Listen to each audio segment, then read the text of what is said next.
हम लोग current, charge, potential difference सब ये सब चीज़ें स्टडी कर चुके हैं।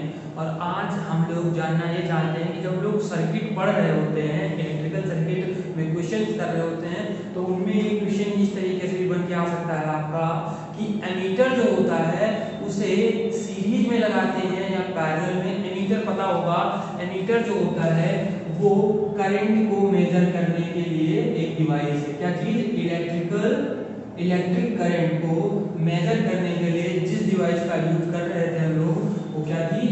एमीटर थी। क्या थी? एमीटर था। और इस एमीटर में को दिखाने के लिए हमने बताया था ऐसे सर्कल और ऐसे लगा देते हैं। ये किसी भी सर्किट में लगा हुआ होता है इस तरीके से, तो हम लोग क्या बोलते थे? ये एमीटर है जो करंट की रीडिंग को बताता है। ऐसे सिमिलरली हम लोग वोल्ट मीटर पढ़ते थे जो कि पोटेंशियल डिफरेंस को मेजर करता था किसी भी सर्किट में। तो बात ये आती है कि एमीटर को सर्किट में, इलेक्ट्रिकल सर्किट में किस तरीके से रखते हैं, सीरीज फॉर्म में या पैरेलल फॉर्म में, किस तरीके से सर्किट में ऐड किया जाता है। तो सबसे पहले हम लोग एमीटर पढ़ रहे होते हैं तो जानते हैं आइडियल एमीटर क्या होता है। वैसे तो आइडियल एमीटर या आइडियल वोल्टमीटर या कुछ भी आइडियल होने की पॉसिबिलिटी नहीं होती है, बट आइडियल बोलते इसलिए हैं कि आइडियल होना इसका मतलब ये होगा कि इसका जो रेजिस्टेंस होगा, जो भी आइडियल क्या होगा या आइडियल अगर एमीटर है, वो आइडियल एमीटर है तो उसका रेजिस्टेंस कितना रखते हैं भैया? रेजिस्टेंस 0 होना चाहिए, 0 ओम का। लेकिन जो एक्चुअल में रेजिस्टेंस हमारे पास वोल्ट एमीटर जो होते हैं वो कोई आइडियल तो एग्जिस्ट करता नहीं है, तो इसलिए उनका रेजिस्टेंस, इनका रेजिस्टेंस जितने भी एमीटर होते हैं, जितने भी करंट को मेजर करने के लिए डिवाइस होंगी, उनका रेजिस्टेंस जो होगा वो अप्रॉक्सीमेटली 0 के इक्वल, 0 ओम रेजिस्टेंस के इक्वल ही उनका रेजिस्टेंस बनाया जाएगा। क्यों बनाया जाएगा और कैसे कंबाइन होंगे वो दिखाना है। मैंने आपको बताया आइडियल एमीटर जो होता है उसका रेजिस्टेंस अप्रॉक्सीमेटली या 0 के ओम के इक्वल होता है, और जो एमीटर होते हैं एक्चुअली आइडियल एमीटर तो एग्जिस्ट नहीं करता है, लेकिन एमीटर जितने होते हैं उनका रेजिस्टेंस 0 के अप्रॉक्सीमेटली ही बनाया जाता है। अभी आपको समझाना ये चाहते हैं कि एक कोई इलेक्ट्रिकल सर्किट हम लोग अभी ड्रॉ करेंगे। क्या ड्रॉ करते हैं? एक इलेक्ट्रिकल सर्किट ड्रॉ कर लेते हैं। मान लीजिए ये हमारा कोई एक इलेक्ट्रिकल सर्किट है और यहाँ पे कोई एक रेजिस्टेंस हम लोगों ने, एक बल्ब मान लीजिए लगा रखा है, जो भी कुछ मान लीजिए इसको बल्ब या रेजिस्टेंस, बल्ब में भी रेजिस्टेंस होगा, वायर लगी होगी, और ये यहाँ पे हम लोगों ने क्या लगा रखा है? एमीटर। ये क्या है? एमीटर है, और इसे बैटरी से हम लोगों ने अटैच कर रखा होगा, है ना भैया? इसे क्या किया होगा हम लोगों ने? बैटरी से अटैच कर रखा हो। तो ये पॉजिटिव टर्मिनल सेल मान लेते हैं, ये नेगेटिव टर्मिनल। जानते हैं कई सारे सेल मिलके एक बैटरी का फॉर्मेशन करता है। ये पॉजिटिव, ये पॉजिटिव, ये पॉजिटिव और ये नेगेटिव टर्मिनल, यानी कि ये वाला हिस्सा पॉजिटिव टर्मिनल से, ये वाला हिस्सा नेगेटिव टर्मिनल से जुड़ा हुआ होगा। पॉइंट इस चीज का है कि इसका रेजिस्टेंस अगर 0 होगा, इसका रेजिस्टेंस अगर 0 होगा, इसके रेजिस्टेंस को 0 होने से पूरा का पूरा पोटेंशियल इस पर ड्रॉप होगा, इसमें कोई पोटेंशियल ड्रॉप नहीं होगा। समझ में आ रही बात? तो बेटा अगर देखिए करंट यहाँ से फ्लो करेगी, पूरा करंट जाएगा और पूरी करंट की मेजर हो जाएगी, हम लोग को मेजरमेंट होगी, क्योंकि रेजिस्टेंस 0 है। जब कोई ऐसी डिवाइस जिसमें रेजिस्टेंस 0 है तो करंट पूरी की पूरी फ्लो कर जाएगी, नहीं कर जाएगी, और हमको पूरी की पूरी करंट का रीडिंग मिल जाएगा कि कितना रीडिंग आ रहा है, किसका, किसी तो बेटा करंट का। तो एमीटर एक ऐसी डिवाइस होती है जिसको सर्किट में किस फॉर्म में ऐड किया जाता है? एमीटर इज, ये पॉइंट नोट करने वाला है आपको कि ammeter is always connected in the, ammeter is always connected in the series form. जो एमीटर होते हैं उनको ऑलवेज सीरीज फॉर्म में कंबाइन करते हैं, always connected in the series form into the circuit, into the circuit. तो हमने बता रखा था बेटा ये इलेक्ट्रिकल सर्किट में एमीटर यूज होता था। मैंने बता रखा है इलेक्ट्रिकल करंट को मेजर करने के लिए, इलेक्ट्रिक करंट को मेजर करने के लिए कौन सी डिवाइस का यूज करते हैं? एमीटर का। तो ammeter is always connected in the series form into the electrical electrical circuit, किसी भी इलेक्ट्रिकल सर्किट में एमीटर को कैसे लगाते हैं बेटा, सीरीज फॉर्म में ऐड करते हैं। क्यों ऐड करते हैं, और इसका रेजिस्टेंस कितना होता है, बहुत ही कम होता है। दूसरा पॉइंट अगर आप लिखना चाहते हैं तो लिख लीजिए कि the resistance of ammeter is very small, और आप जान सकते हैं समझने के लिए इसे अप्रोक्सीमेटली कितने ओम का बनाया जाता है, लगभग 0 ओम की ओर ले आ रहे होते हैं। 0 तो नहीं ही होगा, आइडियल केस है, बट रेजिस्टेंस लगभग 0 की ही ओर ले जा रहे होंगे, मतलब समझ लीजिए 0.0001 या 0.02 ऐसा कुछ करते हुए कि रेजिस्टेंस इसका जो हो, किसी का एमीटर का बहुत ही स्मॉल हो, बहुत ही कम हो, तो एमीटर जो होता है उसे ऑलवेज सीरीज फॉर्म में कनेक्ट करते हैं। क्यों कनेक्ट करते हैं, क्योंकि इसका रेजिस्टेंस ऑलवेज कितना होता है, बहुत ही स्मॉल होता है, और स्मॉल होने की वजह से जब रेजिस्टेंस कम होगा तो करंट मैक्सिमम फ्लो कर सकेगी और करंट की हमें बिल्कुल एग्जैक्ट रीडिंग मिल पाएगी। बच्चों अब हम लोग डिस्कस ये करेंगे कि रेजिस्टेंस ऑफ द वोल्टमीटर कैसा होता है, या किस तरीके से इसे सर्किट में हम लोग अप्लाई करते हैं, किस तरीके से ऐड किया जाता है। तो सबसे पहले वोल्टमीटर क्या होता है इसके बारे में जानते हैं। तो आपको बता रखा है हमने कि वोल्टमीटर जो होता है एक ऐसी डिवाइस होती है जो पोटेंशियल डिफरेंस को मेजर करने के लिए यूज किया जाता है। तो वोल्टमीटर क्या नोटिस करेगा, क्या रीड करेगा, पोटेंशियल डिफरेंस जो हम लोग निकालते हैं, पोटेंशियल डिफरेंस निकालने के लिए वोल्टमीटर एक ऐसी डिवाइस है जिससे पोटेंशियल डिफरेंस हम लोग निकालते हैं। ठीक है बेटा, अब बात आती है कि वोल्टमीटर का रेजिस्टेंस कैसा होता है।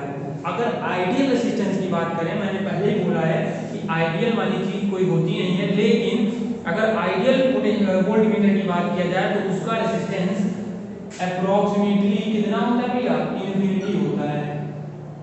कितना, इन्फिनिटी ओम। कितने ओम का होता है, अनंत, नॉट डिफाइंड इन्फिनिटी इसको बोलते हैं, मगर इन्फिनिटी ओम। अच्छा, ऐसा तो कोई चीज हो नहीं सकता है। तो कहने का मतलब ये होगा जितने भी वोल्टमीटर होंगे उनके रेजिस्टेंस जो होंगे वो बहुत ही ज्यादा होंगे, बहुत ही लार्ज अमाउंट के होंगे। तो बेटा पहली बात तो ये आती है कि वोल्टमीटर जो होता है उसे किस फॉर्म में ऐड किया जाता है किसी सर्किट में। The voltmeter is always connected in the parallel combination, parallel form in any circuit. क्यों ऐड करते हैं, मैंने बताया इनका रेजिस्टेंस बहुत ज्यादा होता है। मैं डायग्राम के थ्रू भी समझाता हूँ। 2 पॉइंट इनके बारे में नोट करना होता है। पहला पॉइंट ये नोट करेंगे कि voltmeter is always connected in the parallel form into the circuit. किसी भी सर्किट में वोल्टमीटर को किस तरीके से लगाते हैं, पैरेलल फॉर्म में ऐड करते हैं। और दूसरी बात ये लिखेंगे कि the resistance of voltmeter is very large. जो रेजिस्टेंस होता है किसी भी वोल्टमीटर का वो बहुत ही ज्यादा होता है। आपको याद होगा किसी भी सर्किट में हम लोग क्या करते थे, ऐसे बॉक्स बना के भी बना देते थे, तो ये शो करता था कि ये जो डिवाइस लगी होगी ये वोल्टमीटर होगी।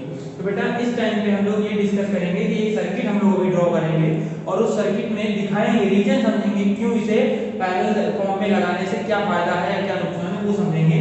तो सबसे पहले हम लोग इलेक्ट्रिकल सर्किट ड्रॉ करते हैं। तो इलेक्ट्रिकल सर्किट ड्रॉ करने के लिए मैंने पहले ही बोला था आपसे कि मान लीजिए ये कोई रेजिस्टेंस लगा हुआ होगा, ये मान लीजिए सेल है और ये पॉजिटिव ये नेगेटिव, ये सेल है एक्चुअली में जिसका पोटेंशियल यहाँ दिया हुआ है। अब इसके पैरेलल में, इस सर्किट के पैरेलल में हमने अगर ड्रॉ कर रखा है, लगा दिया है क्या, वोल्टमीटर। मैंने बताया है क्या करते हैं कि voltmeter always connected the parallel form into the circuit, circuit में पैरेलल फॉर्म में लगाया गया है। अब इस बात को भी भूल जाते हैं यहाँ पे। मैंने क्या बताया, ये रेजिस्टेंस होगा कोई ना कोई, बल्ब लगा हो सकता है बल्ब लगाओ। अब इसके पोटेंशियल को रीड करने के लिए इस पोटेंशियल वोल्टमीटर को हम लोगों ने पैरेलल फॉर्म में ऐड किया। बेटा अगर इसका रेजिस्टेंस कितना लगभग इन्फिनिटी के अप्रॉक्स में हो, मान लीजिए ये इन्फिनिटी बहुत ही ज़्यादा हो, तो मान लीजिए करंट यहाँ से फ्लो करेगी, करंट करंट यहाँ से फ्लो करेगी, यहाँ पे पहुँचेगी और यहाँ पे पहुँचते ही क्या हुआ, एक करंट इस पार्ट में जाएगी जिसे हम लोग I1 1 मिनट के लिए बोल लेते हैं, ये I1 होगी, और एक करंट यहाँ पे जानी चाहिए थी जिसे I2 बोलते हैं, लेकिन रेजिस्टेंस बहुत ज़्यादा है। रेजिस्टेंस कितना बेटा, रेजिस्टेंस बहुत ज़्यादा है, या इन्फिनिटी के अप्रॉक्स में अगर माने या बहुत ही ज़्यादा मान के अगर कंसीडर करें, रेजिस्टेंस बहुत ज़्यादा, तो करंट फ्लो हो ही नहीं पाएगी, यानी कि करंट इसमें से ना जा करके पूरी की पूरी करंट इस रेजिस्टेंस के थ्रू ही या इस बल्ब के थ्रू ही जा रही होगी। यहाँ पे हमने रेजिस्टेंस मान रखा है, तो इस रेजिस्टेंस के थ्रू ही ये I करंट जाएगी, I2 हिस्सा नहीं जाएगा इस वोल्टमीटर से, यानी कि वोल्टमीटर में कोई करंट फ्लो नहीं करेगी क्योंकि इसमें रेजिस्टेंस बहुत ज़्यादा लगा हुआ है। तो बेटा क्या होगा, I जो करंट यहाँ से निकली थी पूरी की पूरी इस सर्किट से होते हुए चली जाएगी। अगर बेटा इसका रेजिस्टेंस कुछ हुआ, कुछ रेजिस्टेंस अगर इसका हो गया, मतलब इसका रेजिस्टेंस हमने कम रखा होगा, तो करंट पार्ट में टू पार्ट में स्प्लिट होती, एक हिस्सा यहाँ से जाने लगता।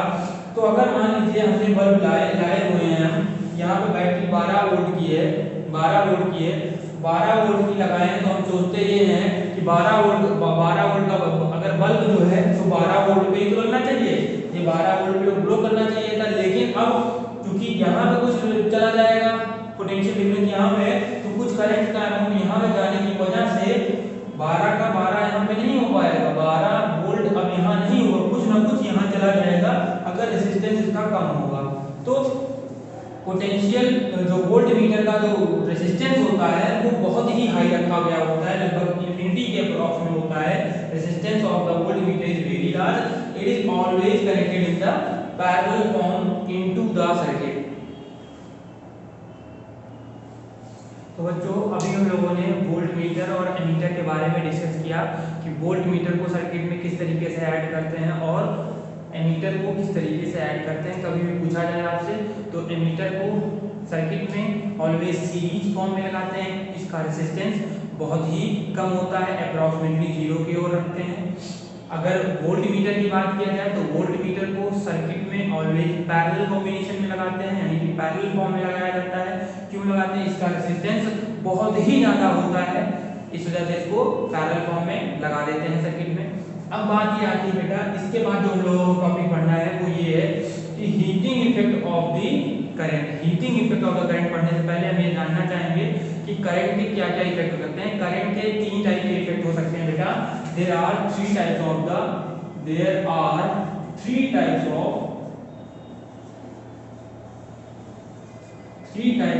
effects of electric current।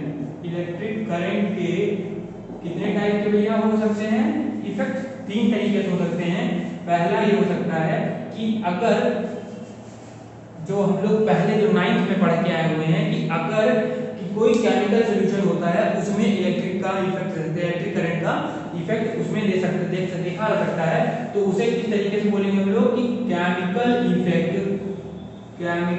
Effect of electric current.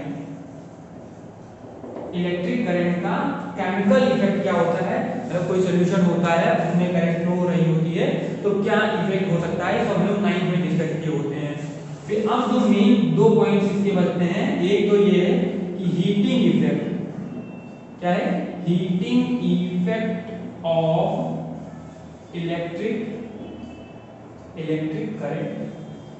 Electric current की वजह से हीट कैसे प्रोड्यूस होती है, हीट का इफेक्ट आता है। और एक तीसरा आता है magnetic effect of electric current. तो बेटा ये magnetic effect of the electric current जो है इसके जस्ट बाद, इस चैप्टर के जस्ट बाद पूरा इलेक्ट्रोमैग्नेटिक का हिस्सा है, वहां में हम लोग मैग्नेट के बारे में डिस्कस करेंगे। करंट की वजह से इलेक्ट्रिक करंट की वजह से मैग्नेटिक इफेक्ट कैसे जनरेट, मैग्नेटिक इफेक्ट क्या है, ये सब कुछ जानेंगे। लेकिन अभी जो इस टॉपिक में अभी आज हम लोगों को पढ़ना है वो ये है कि heating effect of the electric current क्या होता है। तो सबसे पहले heating effect of the electric current अगर आपसे बोला जाए तो मैं अगर डिफाइन करना, मुझे अगर करना है क्या चीज, heating effect of electric current, हम लोग इस पॉइंट को डिस्कस करेंगे। अभी क्या होता है बेटा, आपको पता होगा एक इलेक्ट्रिकल, मान लीजिए कंडक्टिंग वायर, ये क्या है, कंडक्टिंग वायर होती है, तो इसमें फ्री इलेक्ट्रॉन्स होते हैं तभी तो कंडक्टिंग वायर है। तो बात ये होती है बेटा, जब करंट का फ्लो हो रहा होता है, करंट का फ्लो लगातार हो रहा होता है, तो इन इलेक्ट्रॉन्स और एटम के बीच में एक क्या होता है, कोलिजन हो रहा होता है। ये इलेक्ट्रॉन आपस में क्या हो रहे होते हैं, कोलिजन हो रहा होता है, जिनको हम लोग हिंदी में संघट्ट बोलते हैं, आपस में लड़ रहे होते हैं। लड़ने की वजह से वहां पे हीट जनरेट हो जाती है, लड़ने की वजह से नहीं, कोलिजन की वजह से वहां पे हीट जनरेट हो जाती है। और हीट के जनरेशन को ही किस वजह से, कोलिजन की वजह से जो हीट, इलेक्ट्रॉन के कोलिजन की वजह से हीट जनरेट होती है, इसे ही heating effect of the electric current कहते हैं। अगर नहीं समझ आया तो फिर से बोलते हैं, जब क्या हो रहा होता है, लगातार करंट का फ्लो हो रहा होता है, क्या हो रहा होता है, लगातार करंट का फ्लो हो रहा होता है, तब लगातार करंट का फ्लो हो रहा होगा, थोड़ी सी भी करंट फ्लो कर रही है, मान लीजिए करंट थोड़ी देर के लिए फ्लो कर रहा है, तो आप देखते होंगे घर में टीवी आधे घंटे चलाइए, कम हीट होगी। लेकिन अगर उसी टीवी को 3.5 घंटे 5 घंटे चलाएंगे तो ज्यादा गर्म हो चुकी होती है। आप पीछे जाके बैक साइड में देखें, टच करें बगल में आप टीवी को, तो क्या होता है, वहां पे हीट जनरेट हुई होती है, आपको गर्माहट या हॉटनेस फील होती है। क्या रीजन है, कैसे हीटिंग इफेक्ट है, तो क्या हुआ, किसी भी एप्लायंस में जितने भी आपके पास इलेक्ट्रिकल सर्किट डिवाइस होती हैं, उनमें करंट ज्यादा देर तक फ्लो होती है, फ्लो हो रही होती है, तो क्या हो रहा होता है, इलेक्ट्रॉन्स का मोशन हो रहा होता है। हमने पढ़ रखा है, इलेक्ट्रॉन के मोशन से ही इलेक्ट्रिक करंट फ्लो हो रही होती है अपोजिट डायरेक्शन में। इसके मोशन के अपोजिट डायरेक्शन में क्या हो रहा होता है, इलेक्ट्रिक करंट फ्लो कर रही होती है। तो बात ये आती है कि जब इलेक्ट्रिक करंट फ्लो कर रही होगी तो इलेक्ट्रॉन के फ्लो में क्या हो रहा होगा, कोलिजन, इलेक्ट्रॉन आपस में कोलाइड कर रहे होंगे। कोलिजन ज्यादा होने की वजह से रेजिस्टेंस बढ़ेगा, रेजिस्टेंस बढ़ेगा तो हीट, क्योंकि कोलिजन होने की वजह से ये फ्लो कर नहीं पा रहे होंगे उतनी तेज तरीके से ये फ्लो नहीं कर पा रहे होंगे इलेक्ट्रॉन, तो क्या हो रहा होगा बेटा, उस टाइम पे रेजिस्टेंस बढ़ रहा होगा, रेजिस्टेंस बढ़ेगा, हीट जनरेट होगी, और इसी इफेक्ट को heating effect of the electric current कहते हैं। Heating effect of the electric current, इसी इफेक्ट को कहा जाता है। तो बच्चों, अभी हम लोगों ने आपको heating effect of the electric current बता रखा है, तो इसकी अगर डेफिनेशन लिखना हो तो कहते हैं कि when an electric current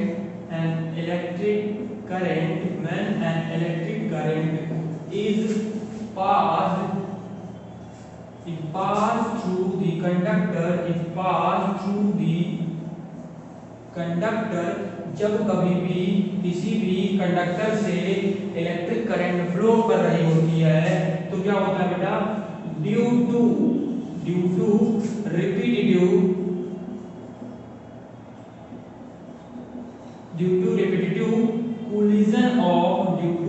repetitive collisions of moving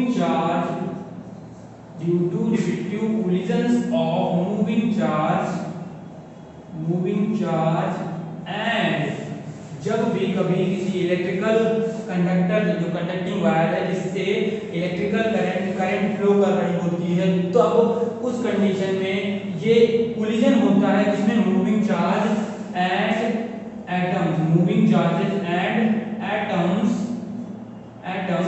heat is dissipated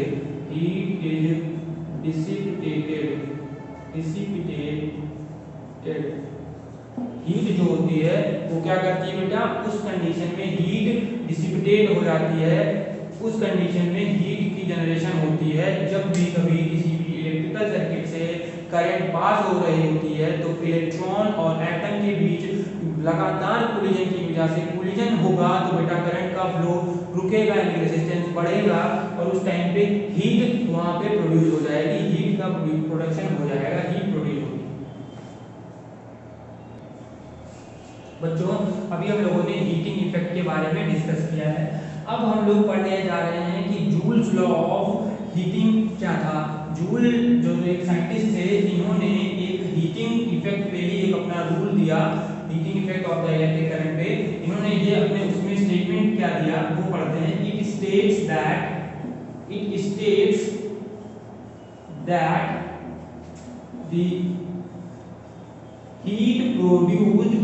the heat produced in the conductor, जो किसी भी कंडक्टर में हीट प्रोड्यूस हुई होती है, is directly proportional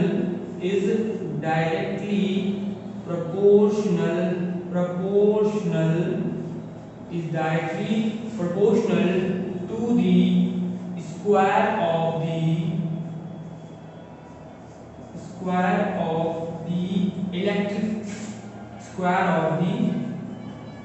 electric current।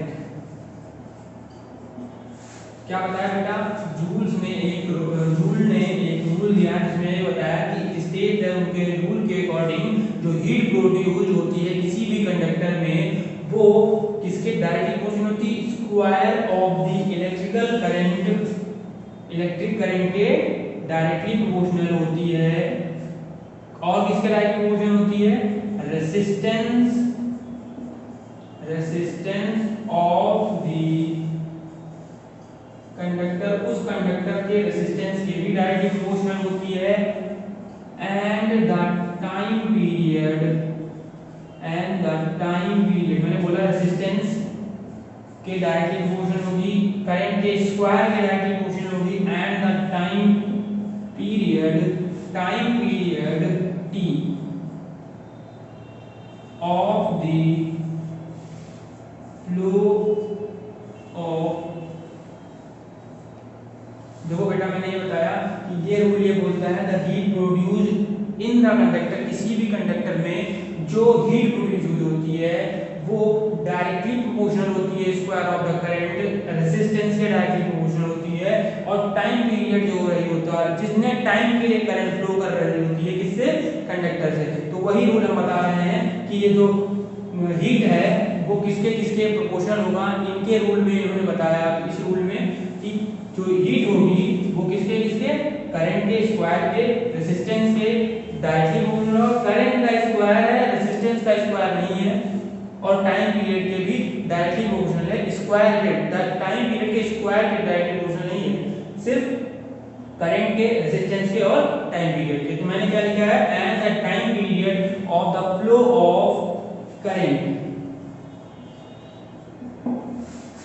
तो जितनी देर के लिए करंट फ्लो कर रही होगी उस पे भी डिपेंड करता है ये। तो कैसे क्या होता है ये मैं दिखाऊंगा कि इसके जस्ट आगे लिखना होगा कि heat is directly proportional to the square of the current. ये इक्वेशन नंबर 1 बोल दीजिएगा।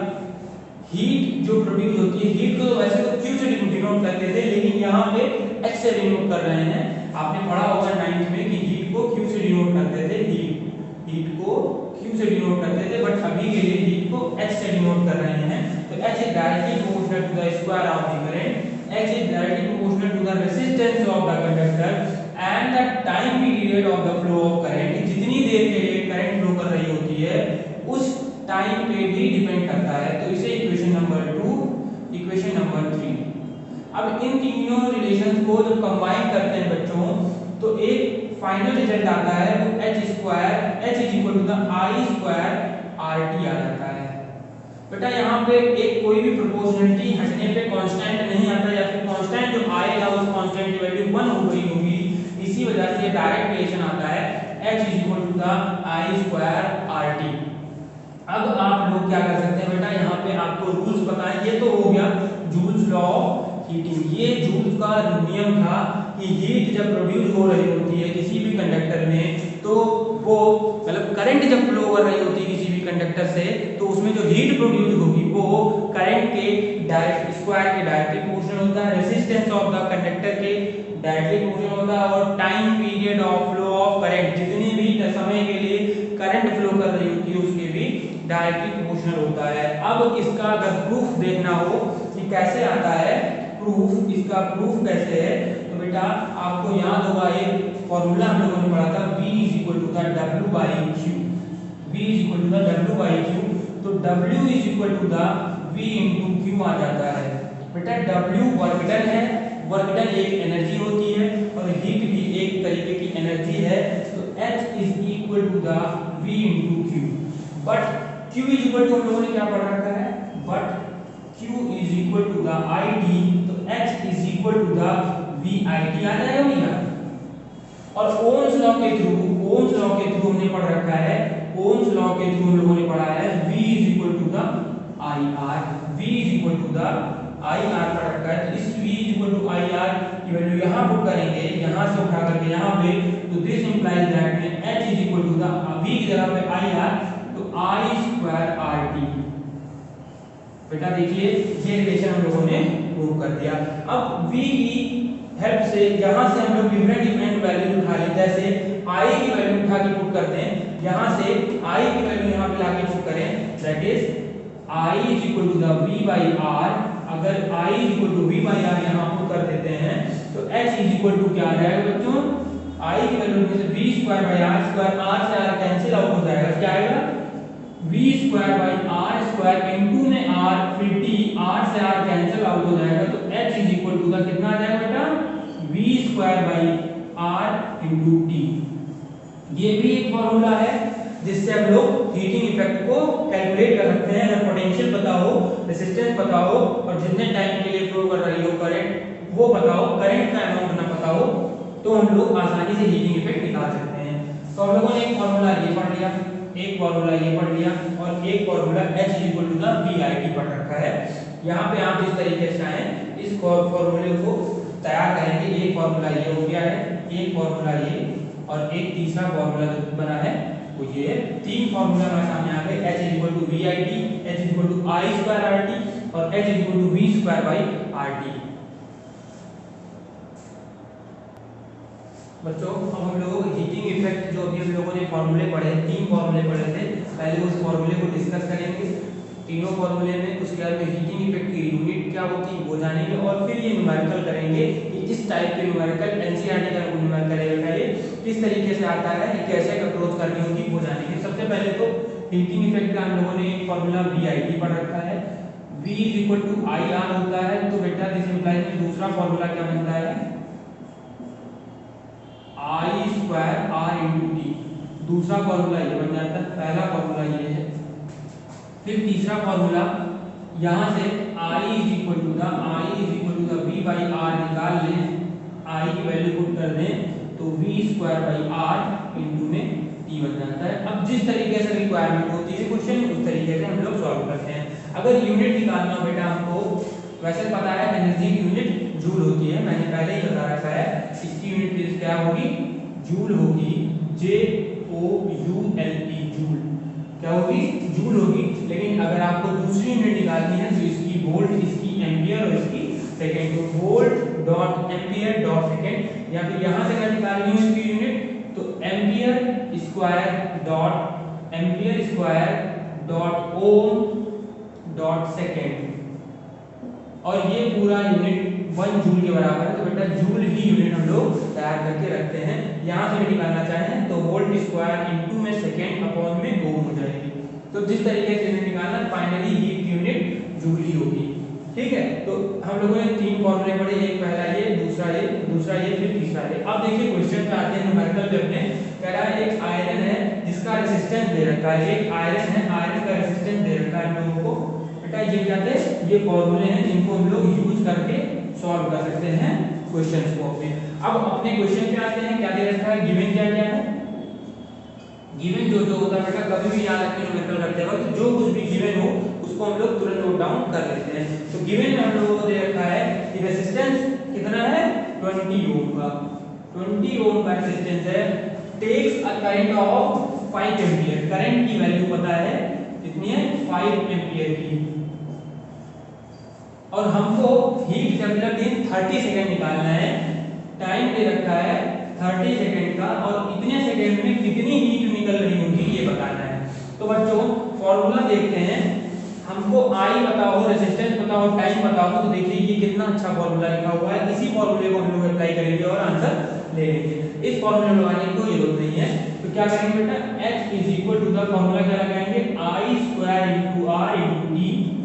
आई की वैल्यू है 5 का होल स्क्वायर इंटू आर की वैल्यू है कितनी भैया, आर की वैल्यू है 20 ओम की, कितना 20 ओम, और इनटू में टाइम पीरियड है 30 सेकंड का, टाइम पीरियड है 30 सेकंड का। तो भैया देखिए h की वैल्यू 50 25 5 का 25 इनटू 20 इनटू 30 मल्टीप्लाई कर देंगे बेटा, 25 50 50 दिया 150 और डबल जीरो पहले से थे। कैसे किया, 3 2 6 3 2 6 6 को 25 से मल्टीप्लाई किया, 150 आ गया और डबल जीरो बढ़ गए जो ऑलरेडी थे उधर।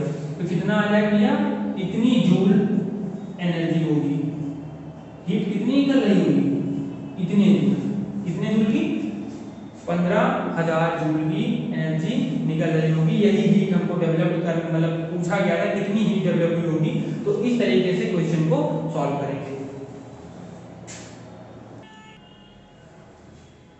बच्चों अब हम लोग इस न्यूमेरिकल को सॉल्व करने जा रहे हैं। जिस क्वेश्चन में देखिए बेटा 100 जूल ऑफ हीट दे रखी है, इस क्वेश्चन में 100 joule of heat is produced each per second in a 4 ohm resistance, find out, हमको फाइंड करना है potential difference across the resistor. Resistor में कितना पोटेंशियल डिफरेंस होगा ये बताना है। तो गिवन क्या क्या दिया, सबसे पहले न्यूमेरिकल को सॉल्व करने से पहले बेटा हमेशा गिवन जो भी है वो लिखेंगे। कितना चीज गिवन है, हीट पता है कितना है बेटा 100 जूल, हीट कितना है 100 जूल है, produce each per second, each per second मतलब कितने पर सेकंड, 1 सेकंड में इतना हीट निकल रही है, ये हीट है, ये टाइम है। रेजिस्टेंस पता है हम लोगों को, रेजिस्टेंस पता है 4 ओम का है, कितने ओम का है 4 ओम का रेजिस्टेंस है बेटा। हम लोगों को पोटेंशियल निकालना है, पोटेंशियल कितना होगा, हम लोग क्या करेंगे H is equal to the I square R T लगा देंगे, H is equal to the I square R T. H की वैल्यू है 100, आई स्क्वायर नहीं पता है क्योंकि V निकालने के लिए V equal to I R हम लोग लगा देंगे। कैसे भी कर सकते हैं, बहुत सारे बच्चे H equal to V square by R into T लगा देंगे, वो भी फॉर्मूला सही है। हम इससे लगा रहे हैं आई स्क्वायर, आर की वैल्यू है 4, टाइम पता है 1, ये कटेगा बेटा 25 टाइम जाएगा, I square is equal to the 25, this imply that I की वैल्यू 5 कितना आएगी 5 एम्पियर। अब 5 एम्पियर में आ गई, V निकालना था potential difference, V is equal to I पता है चल गया है 5 है, रेजिस्टेंस कितना था 4 ओम का था, तो V is equal to the 5 और 20 5 4 20 वोल्ट का पोटेंशियल डिफरेंस आ गया। और हम लोगों ने इस तरीके से इस क्वेश्चन को सिंपली सॉल्व कर लिया है।